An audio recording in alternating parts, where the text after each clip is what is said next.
디모데후서 3장 2절부터 5절은 말세의 땅에 존재하는 사람들의 속성을 말합니다. 너는 이것을 알라. 말세에 고통하는 때가 이르러 사람들이 자기를 사랑하며 돈을 사랑하며 자랑하며 교만하며 비방하며 부모를 거역하며 감사하지 아니하며 거룩하지 아니하며 무정하며 온통함을 풀지 아니하며 모함하며 절제하지 못하며 사나우며 선한 것을 좋아하지 아니하며 배신하며 조급하며 자만하며 쾌락을 사랑하기를 하나님 사랑하는 것보다 더하며 경건의 모양은 있으나 경건의 능력은 부인하니 이 같은 자들에게서 내가 돌아서라. 마지막 날에는 이기적인 사람들이 많아질 것입니다. 성경은 사람들이 자기를 사랑할 것이라고 말합니다. 그들이 생각하는 모든 것은 남이 아닌 자기 자신뿐입니다. 남편이 이기적이고 아내가 이기적이라는 것을 알게 될 것입니다. 그들은 서로에 대해 신경 쓰지 않습니다. 도대체 어떻게 어머니가 아버지가 이기적일 수 있습니까? 이기심이 넘칠 것입니다. 이기심은 이 세상의 대부분의 문제들의 근원입니다. 세상에서 증가하는 이혼의 비율을 볼 수 있습니다. 몇 년 동안 부부 상담을 하면서 결혼해서 발견한 가장 큰 문제는 불성실이나 사랑의 부족이나 나쁜 의사소통 기술이 아닙니다. 이기심이었습니다. 이기적인 사람과 사는 것이 얼마나 힘든지 아십니까? 세상의 문제를 보세요. 전쟁이 있는 이유는 이기심 때문입니다. 경제 붕괴의 이유는 이기심 때문입니다. 우리의 모든 문제는 이기심의 문제로 거슬러 올라갈 수 있습니다. 서로를 용서하지 않는 가족이 있습니다. 그들이 생각하는 것은 복수하는 방법입니다. 그들 안에 있는 용서하지 못하는 영 때문입니다. 서로를 미워합니다. 그들은 서로를 멸망시킬 방법을 찾을 것입니다. 디모데후서 3장 2절 사람들이 자기를 사랑할 것입니다. 성경이 우리에게 말하는 것이 세상에서 일어나고 있습니다. 사람들은 어떤 것보다 자기를 사랑할 것입니다. 이 사람들이 단지 불신자일 것이라고 생각하지 마십시오. 오늘날 교회에도 이기적인 사람들이 많습니다. 사람들이 변하는 두 번째 방법은 그들이 하나님보다 쾌락을 더 즐기고 있다는 것입니다. 교회는 죄에는 즐거움이 없다는 그림을 그리려고 합니다. 그러나 죄는 즐겁습니다. 매우 기분 좋게 만듭니다. 이것이 진실입니다. 죄가 즐겁지 않다면 사람들이 죄를 짓지 않을 것입니다. 고통스럽다면 사람들은 죄를 짓지 않을 것입니다. 죄는 기만적인 성질을 가지고 있기 때문에 당신을 쾌락의 세계로 유혹하는 방법을 가지고 있습니다. 사람들은 이 쾌락이 영원히 지속될 것이라고 생각합니다. 그러나 죄의 쾌락은 당신이 치르고 싶지 않은 대가를 치르게 할 것입니다. 디모데후서 3장 4절 배신하며 조급하며 자만하며 쾌락을 사랑하기를 하나님 사랑하는 것보다 더하며 세상은 하나님을 사랑하는 것보다 음행을 더 사랑합니다. 세상은 하나님을 사랑하는 것보다 죄를 더 사랑할 것입니다. 세상은 하나님을 사랑하는 것보다 인터넷을 더 사랑할 것입니다. 스포츠를 더 사랑할 것입니다. 스포츠 경기를 보기 위해 교회를 빠지거나 기도 모임을 빠질 것입니다. 이 사람들은 하나님을 사랑하지 않기 때문에 하나님과 관련된 모든 것에 참여하지 않을 것입니다. 다른 것을 생각하기 전에 먼저 그들의 이기적인 욕망을 충족시킵니다. 유행을 발견하면 그것의 일부가 되고 싶어 합니다. 이 사람들은 이런 것들을 얻기 위해 어떤 일을 겪어야 하는지 상관하지 않습니다.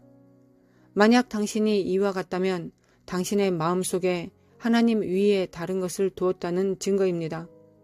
하나님의 사랑이 당신 안에 있지 않을 것입니다. 요한일서 2장 15절 이 세상이나 세상에 있는 것들을 사랑하지 말라. 누구든지 세상을 사랑하면 아버지의 사랑이 그 안에 있지 아니하니. 하나님을 사랑하는 것보다 쾌락을 더 사랑합니까? 하나님을 사랑합니까? 그의 계명을 따름으로써 그것을 증명하십시오. 요한복음 14장 15절. 너희가 나를 사랑하면 나의 계명을 지키리라. 세 번째는 경건의 모양은 있지만 경건의 능력을 부인하는 것입니다. 불행히도 많은 그리스도인들은 이 범주에 빠지고 있습니다. 정가된 의라는 특정 이론을 받아들이면서 그의 삶에서 경건하고 거룩한 성품의 열매를 맺는 살아계신 그리스도의 능력을 거부합니다. 경건의 모양이 있고 겉으로는 종교를 드러내는 자들입니다. 겉으로 그들은 그리스도인처럼 걷고 말하고 그리스도인처럼 보이지만 실제로 그리스도인처럼 살지 않습니다. 닫힌 문 뒤에서 그들은 죄의 삶을 삽니다. 그들은 죄를 탐닉합니다. 자신을 경건한 것처럼 나타내지만 그것은 모두 보여주기 위한 것입니다. 하나님에 대해 말하면서 죄 가운데 삽니다.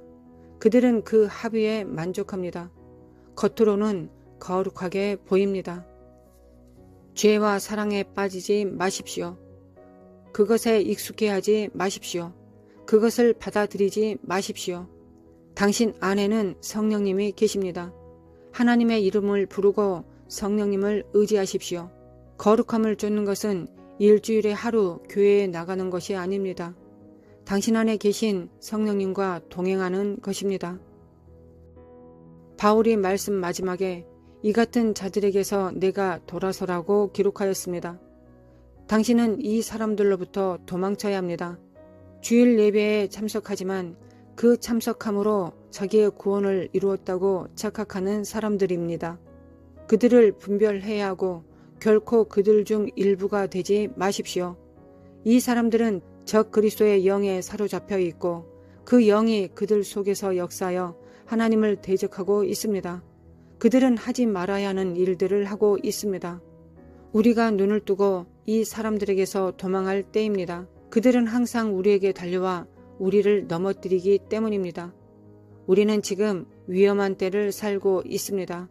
우리는 예수님을 붙잡고 놓지 말아야 합니다. 잠언 8장 17절. 나를 사랑하는 자들이 나의 사랑을 입으며 나를 간절히 찾는 자가 나를 만날 것이니라. 사랑은 항상 사랑하는 자의 마음을 움직입니다. 사랑하는 자들은 서로를 향해 움직일 것입니다. 하나님과의 관계에서도 마찬가지입니다. 그분께 가까이 가기 위해 우리가 해야 할 첫 번째 일은 우리를 향한 하나님의 사랑을 받아들이는 것입니다. 두 번째는 그분과 사랑에 빠지는 것입니다. 만약 하나님께서 온수되었던 모든 것을 담당하셨고 이로 인한 하나님 아버지의 사랑을 우리가 받아들이지 못한다면 우리는 결코 그분의 임재를 찾을 수 없을 것입니다. 신명기 4장 29절. 그러나 내가 거기서 내 하나님 여호와를 찾게 되리니 만일 마음을 다하고 뜻을 다하여 그를 찾으면 만나리라. 우리는 하나님을 사랑하고 경배해야 합니다. 하나님은 두 마음을 품는 사람에게 보상하지 않으십니다. 무엇이든 우리의 초점을 나누거나 하나님의 얼굴에서 우리의 시선을 앗아가도록 허용해서는 안 됩니다. 하나님이 첫 번째가 되어야 합니다. 최후의 수단이나 세 번째나 네 번째가 아닙니다. 우리는 전심으로 하나님을 찾으면 그분을 만날 것이라는 약속을 가지고 있습니다. 기억하십시오. 우리는 단지 하나님의 임재만을 추구하는 것이 아니라 우리의 일생에 하나님과 함께 동행하는 것입니다.